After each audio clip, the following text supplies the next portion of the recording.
ચીખલીના સમરોલી જૂના વલસાડ રોડ સ્થિત બંધ ઘરમાં તસ્કરોએ ધાપ મારી સોનાના દાગીના અને અમેરિકન ડોલર સહિત 9.98 લાખ રૂપિયાની ચોરી કરી ફરાર થઈ જતા પોલીસે ગુનો નોંધી વધુ તપાસ હાથ ધરી હતી।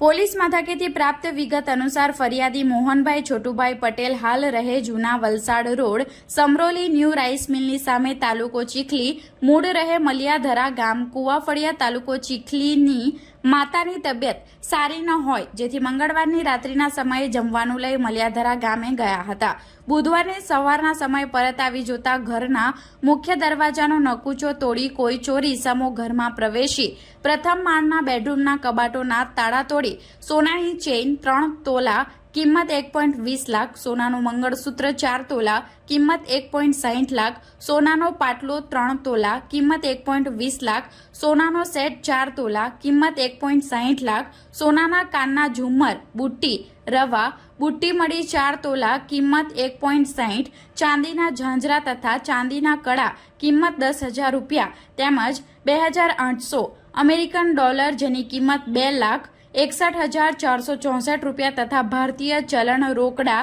7,000 રૂપિયા મળી કુલ્લે 9,98,464 રૂપિયા મત્તાની ચોરી જઈ ફરાર થઈ ગયા હતા। પોલીસે ઉપરોક્ત બનાવમાં ચોરીનો ગુનો નોંધી વધુ તપાસ પીઆઈ પીબી પટેલિયા હાથ ધરી હતી।